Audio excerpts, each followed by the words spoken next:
ലോകം മുഴുവൻ ഭയത്തോടെ മാത്രം നോക്കുന്ന കിമ്മിന്റെ ഉത്തര കൊറിയയിൽ നിന്നും സമാധാനത്തിന്റെയും സന്തോഷത്തിന്റെയും സർവോപരി സ്വാതന്ത്ര്യത്തിന്റെയും തീരത്തേക്കണഞ്ഞ 10 പേരുടെ കഥയാണ് ഞാൻ ഇന്ന് പറയുന്നത്. മരണത്തെക്കാൾ ഭയാനകമായ ഒന്നേ ഉള്ളൂ, മരണം വരെ തടവുകാരനായി ജീവിക്കുക എന്നത്. ചണച്ചാക്കിനുള്ളിൽ ശ്വാസം അടക്കി പിടിച്ച കുഞ്ഞുങ്ങളും ഗർഭപാത്രത്തിലെ ജീവനുമായി ഒരു കുടുംബം മരണത്തിന്റെ മൈൻ പാടങ്ങൾ താണ്ടിയത് ഒരേ ഒരു ലക്ഷ്യത്തിന് വേണ്ടിയായിരുന്നു: സ്വാതന്ത്ര്യം. ആകാശത്ത് കരിമേഘങ്ങൾ ഉരുണ്ടുകൂടിയ ആ രാത്രി ലോകം മുഴുവൻ കൊടുങ്കാറ്റിനെ ഭയന്ന് വാതിലുകൾ കൊട്ടിയടച്ചപ്പോൾ ഒരു കുടുംബം മാത്രം ആ കടൽക്ഷോഭത്തെ തങ്ങളുടെ രക്ഷകനായി കണ്ടു.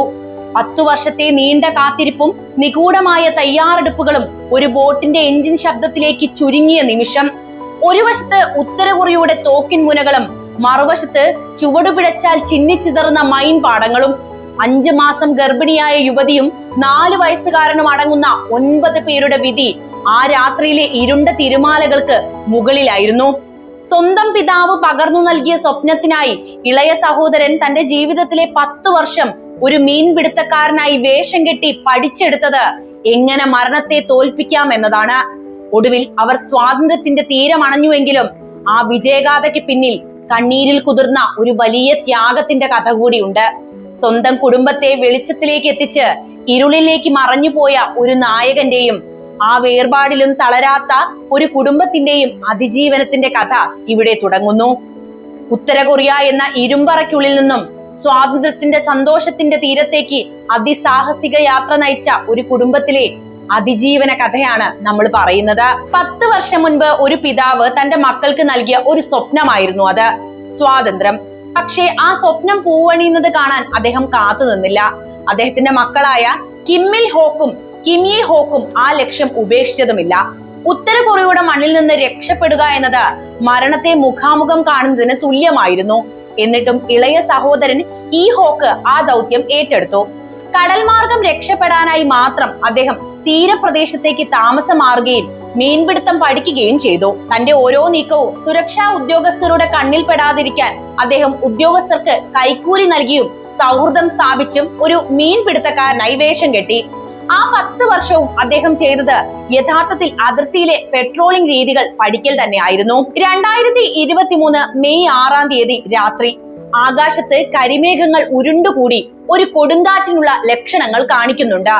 എല്ലാവരും വളരെ ഭയത്തോടെ വീടിനുള്ളിൽ ഒളിച്ചപ്പോൾ കിം കുടുംബം അത് തങ്ങൾക്കുള്ള ദൈവം നൽകിയ അവസരമായിട്ടാണ് കണ്ടത്. റഡാറുകളിൽ ബോട്ട് തെളിയാതിരിക്കാൻ ആ കാലാവസ്ഥ സഹായിക്കുമെന്ന് അവർക്കറിയാമായിരുന്നു. പക്ഷേ കടലിലേക്ക് എത്തുന്നതിന് മുൻപ് അവർക്ക് കടന്നു പോകേണ്ടിയിരുന്നത് മരണക്കെണികൾ ഒളിപ്പിച്ച മൈൻ പാടങ്ങളിലൂടെയാണ്. 5 മാസം ഗർഭിണിയായ യുവതിയും പ്രായമായവരും കുഞ്ഞുങ്ങളും ഓരോ ചുവടും സൂക്ഷിച്ചു മുന്നോട്ട് വെച്ചു. ഒരൊറ്റ പിഴവ് മതിയാകും എല്ലാവരും ചിന്നിച്ചിതറാൻ. 4 വയസ്സും 6 വയസ്സും മാത്രമുള്ള 2 കുഞ്ഞുങ്ങളെ ചണച്ചാക്കുകളിൽ ഒളിപ്പിച്ച് അനങ്ങാതെ കിടക്കാൻ അവർ ചട്ടം കെട്ടി. ഒരു നേർത്ത കരച്ചിൽ പോലും അവരുടെ മുഴുവൻ കഥ കഴിക്കുമായിരുന്നു. എങ്ങനെയോ ബോട്ടിലെത്തിയ അവർ എഞ്ചിന്റെ ശബ്ദം കുറച്ച് വളരെ പതുക്കെ കടലിലൂടെ നീങ്ങാൻ തുടങ്ങി.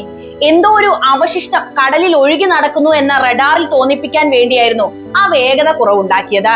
തന്റെ ഹൃദയമിടിപ്പിന്റെ ശബ്ദം എഞ്ചിൻ ശബ്ദത്തെക്കാൾ ഉറക്കെ താൻ കേട്ടു എന്നാണ് ഇൽഹോക്ക് പിന്നീട് ആ നിമിഷങ്ങളെ കുറിച്ച് ഓർത്തെടുത്ത് പറഞ്ഞത്. ദൂരെയുള്ള ദക്ഷിണ കൊറിയൻ ദ്വീപിന്റെ വെളിച്ചം കണ്ടപ്പോൾ അവർക്ക് ശ്വാസം നേരെ വീണു. കടലിലെ ആ അദൃശ്യ അതിർത്തി രേഖ മുറിച്ചു കടന്നതോടെ അവർ 10 വർഷത്തെ തടവറയിൽ നിന്ന് എന്നേക്കുമായി മോചിതരാകുകയാണ്. സ്വാതന്ത്ര്യം എന്ന സ്വപ്നം കാണാൻ അവരെ പഠിപ്പിച്ച പിതാവിന്റെ ചിതാഭസ്മവും ആ ബോട്ടിൽ അവർക്കൊപ്പം ഉണ്ടായിരുന്നു. സോളിലെ സ്വാതന്ത്ര്യത്തിന്റെ മണ്ണിൽ അവർ പുതിയൊരു ജീവിതം കെട്ടിപ്പൊക്കി. കിം ഹിൽ ഹോക്കിന്റെ ഭാര്യ അവിടെ ഒരു പെൺകുഞ്ഞിന് ജന്മം നൽകി. പക്ഷേ ആ കുടുംബത്തിന് വേണ്ടി തന്റെ ജീവിതത്തിലെ 10 വർഷം മാറ്റിവെച്ച ആ രക്ഷപ്പെടലിന്റെ സൂത്രധാരനായ ഇളയ സഹോദരൻ ഹീ ഹോക്കിനെ വിധി കാത്തുവെച്ചത് മറ്റൊന്നാണ്.